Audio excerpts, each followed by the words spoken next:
The Grim Adventures of Billy y Mandy ha sido una popular serie animada de Cartoon Network, transmitida desde 2001. Por su éxito, ha continuado hasta nuestros días, sufriendo cambios de directores, como cualquier otro programa. En 2006, John Kricfalusi, creador de Ren y Stimpy, tras declararse fan del programa, mandó una carta a Maxwell Atoms, creador del show, para proponerle dirigir un episodio. Aunque Atoms le mandó una negativa, diciendo que no era él quien seleccionaba al personal, sino los ejecutivos de Cartoon Network. Sin embargo, ambos se expresaron mutuo aprecio y se prometieron colaborar más adelante en un proyecto juntos. En las vacaciones de verano de 2007, Atoms recibiría una desesperada llamada telefónica de Kricfalusi, quien le explicaba que era urgente que comenzaran a trabajar en el proyecto inmediatamente. A Atoms le pareció raro, sin embargo Kricfalusi siempre había sido un ídolo de su infancia, así que se enfrascó en una llamada de entre 3 y 4 horas de duración, en que el creador de Stimpy le propuso un detallado plan. Kricfalusi consideraba Billy y Mandy un buen programa no solo por su humor escatológico, sino por contener elementos sobrenaturales y referencias ocultistas, así como a la cultura pop. A finales de los 90 Kricfalusi, un extraño personaje que parece continuamente enojado, pero que responde a las cartas de sus fans a mano y con correos de 5 o 6 páginas, ya había colaborado con Cartoon Network, dirigiendo 4 episodios especiales de El Oso Yogi. CN, como todas las demás televisoras especializadas en dibujos animados, conocía la peligrosa trayectoria de Kricfalusi, pero como era una época en que el interés en los dibujos animados iba en descenso, aceptó el trato a regañadientes. Los episodios dirigidos por Kricfalusi fueron considerados demasiado perturbadores para los niños. Estaban impregnados de un ambiente que muy difícilmente podía considerarse cómico, las acciones y personalidades de cada personaje parecían erráticas y psicópatas, y contenía temas y contenidos solo adecuados para adultos, homicidios, suicidios y temas sexuales, además de una animación pobre y con escenas grotescas parecidas a sacadas de una pesadilla. CN, sin embargo, transmitió los 4 episodios una única ocasión, y con mínima publicidad, en un horario para adultos, 1 AM. Luego de eso no se supo mucho sobre John K., solo que tuvo una serie animada de superhéroes llamada The Ripping Friends, que debutó en MTV y fue cancelada muy pronto por ser en extremo perturbadora y a últimas fechas, se lanzó una nueva serie de Ren y Stimpy, exclusivamente para adultos, que iba aún más allá del humor violento y grotesco de la serie original, por lo que recibió fuertes críticas. Atoms desde luego conocía todo esto, y no se sabe si fue el miedo o el respeto lo que lo inspiró a continuar con el plan de Kricfalusi. 2 semanas después de la llamada, Atoms recibió un paquete sellado con la firma de Kricfalusi. Dentro se encontraba un guión y storyboard planeados por el propio Kricfalusi, para un nuevo episodio de Billy y Mandy, supuestamente de una nueva serie, llamada simplemente Billy y Mandy. Nightmare on Backyard. Atoms se sintió interesado de inmediato en el guión, y él mismo ha descrito que estaba escrito brillantemente y con gran maestría, y contaba con un humor estupendo. Sin embargo, luego de pasar las primeras 20 páginas, y conforme el tono de la obra se oscurecía, rápidamente cambió de opinión.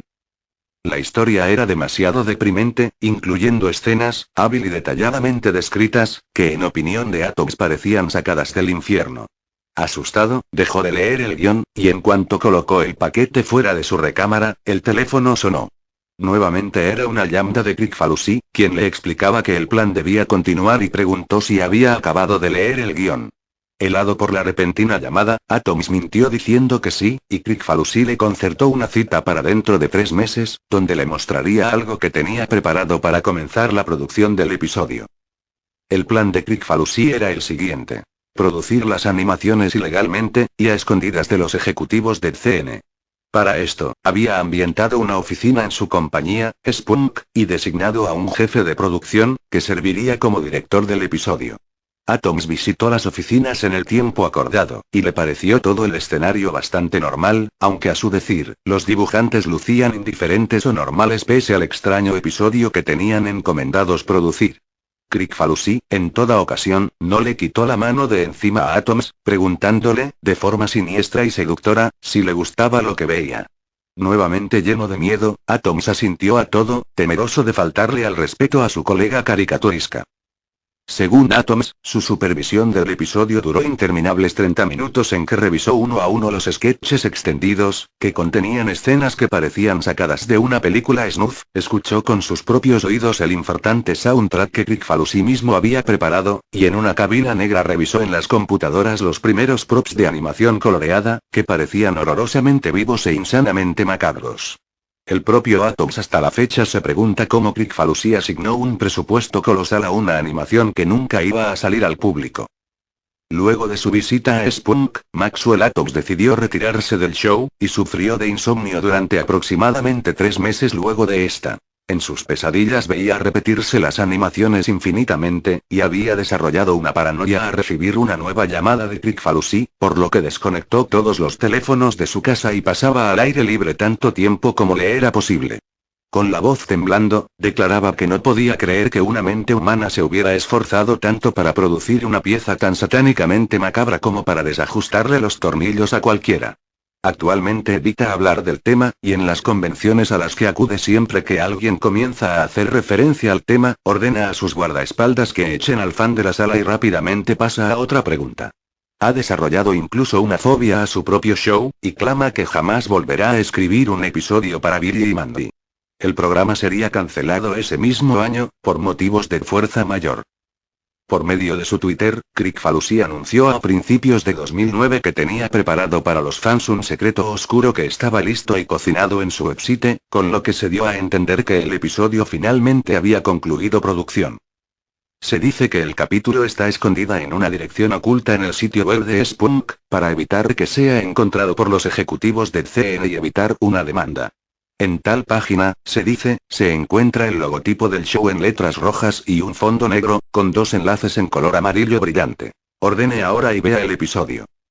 El primer enlace proporciona instrucciones específicas sobre cómo adquirir el episodio grabado para DVD. Para esto, es necesario acudir a las cercanías de la sede de Spunk y preguntar por cierto negocio fantasma, donde el disco, que es un simple disco virgen grabado, se vende a 50 centavos de dólares canadienses. Cuando das clic en vea el episodio se abre una animación que no cuenta con marcador de tiempo. Al principio, es muy similar a un episodio cualquiera de Billy y Mandy, y cuenta con una opening tag, con el nombre del episodio y Buried Billy, y a Billy, Mandy y Puro Hueso caminando sobre una calle, en una escena que parodia la portada de Disco Abbey Road de los Beatles. La calidad de dibujo es muy buena, y prácticamente idéntica a la del show de CN, pero por alguna razón, la animación corre más lenta de lo normal, lo que proporciona al televidente una extraña sensación. La acción comienza en el pórtico de Billy, donde Puro Hueso, Mandy y Billy discuten sobre el inicio de clases. Las voces de los personajes obviamente no son las de los actores originales. En vez de eso, al parecer se encuentran doblados por John Kricfalusi, y una mujer no identificada.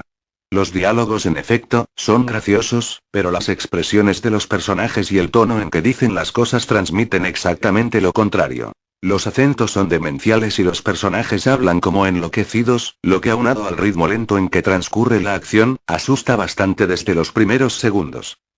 Luego de eso, 4 figuras cabezonas que parecen caricaturas de los Beatles aparecen cruzando la barda del patio. Estos personajes hablan animadamente, saludando a los televidentes, y caminan de forma similar al que Epon Trucking mientras una alegre tonada que recuerda a Yellow Submarine suena de fondo. Los personajes entran al porche y besan la mano de Puro Hueso, como mostrándole admiración. Billy y Mandy preguntan algo, a partir de ese momento, nuestro informante tenía tan crispados los nervios que decidió apagar el sonido, y en ese instante, el Beadle parecido a Paul McCartney se arranca la piel y queda desollado vivo, en una toma quieta similar a las de Ren y Stimpy, pero grotesca y detalladamente animada. El personaje chisporrotea sangre y los ojos, saltones y desorbitados, parecen gotear pus, mientras al fondo parpadea una pantalla roja insoportable, durante retorciéndose más de 2 minutos. Ahora Puro Hueso tiene una sonrisa totalmente diabólica. Él y los demás Beatles rodean a Billy y Mandy, quienes lucen preocupados. Un círculo de fuego surge alrededor, y Puro Hueso toma a Billy de forma violenta. Billy parece llorar de terror, y entonces Puro Hueso lo desnuda con su hoz y comienza a sodomizarlo con el arma, de una forma totalmente realista, mientras maldice de forma exagerada.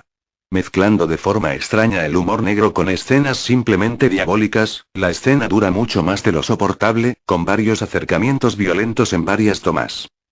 Mandy parece dispuesta a pelear, pero los Beatles dicen algo, y el escenario comienza a girar y a convertirse en el mismísimo infierno. Escenas desquiciadas de cadáveres, dibujadas de forma bastante rápida, demonios y escenas de tortura se alternan en la escena. Los Beatles restantes se transforman en bestias mutantes de formas terroríficas.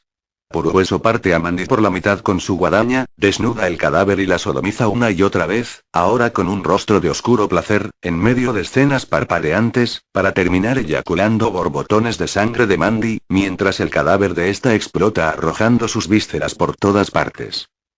La persona que asegura, vio el vídeo, no puede contar mucho más después de eso, pues asegura que se encontraba demasiado alarmado, y no recuerda qué hizo para distraerse, o si simplemente cerró los ojos, pero asegura que hay cosas que no quiere recordar del vídeo. Pero parece que luego de eso comienza una especie de escena de aventura, con Billy y Mandy vivos de nuevo, aunque todavía desmembrados y seriamente lesionados, enfrentando a alguna cosa en el infierno, incluyendo escenas de distintos demonios, muy originalmente diseñados, efectuando varias acciones maniáticamente animadas. La escena corta al negro durante unos 5 segundos, y gradualmente se comienza a encender la luz. El ángulo es de una cámara, estilo intro de James Bond, con manchas digitales cubiertas de sangre, que empieza a enfocar a Puro Hueso y los Beatles restantes, en expresiones quietas y muy escalofriantes, posando de una forma similar a la portada del single Yesterday and Today, pero adornados con los restos de los cadáveres de Billy, Mandy y Paul, y con un paisaje infernal de fondo. Las expresiones en esta escena son tremendamente perturbadoras, con Puro Hueso y los Beatles imitando las sonrisas aparecidas en el álbum original, pero exageradas al límite de lo grotesco e inquietante. La escena permanece así durante 1 minuto, y vuelve a cortar. La escena final comienza haciendo un picado sobre el centro de una ciudad. 2 personajes indeterminados, pero que por sus rasgos, parecen ser caricaturas de 2 personas reales, tomando una malteada en un café. Los últimos 3 o 4 minutos del vídeo son tremendamente diferentes al resto del episodio, tratándose de una serie normal, sin ninguna clase de elemento horroroso. La escena es bastante lenta, pero corre a velocidad normal, y consiste simplemente en los 2 personajes hablando y hablando, con reacciones variadas, tranquilidad, argumento, preguntas, sanamente cómicas.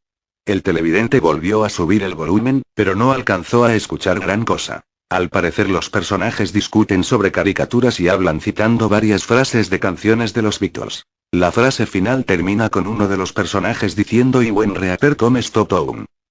Entonces la imagen se cierra con un círculo negro, típico de las caricaturas viejas, y aparece la palabra fin, junto a una caricatura súper deforme del Paul despellejado, todavía muy perturbadora, vestido de ángel, sollozando y murmurando algunas cosas.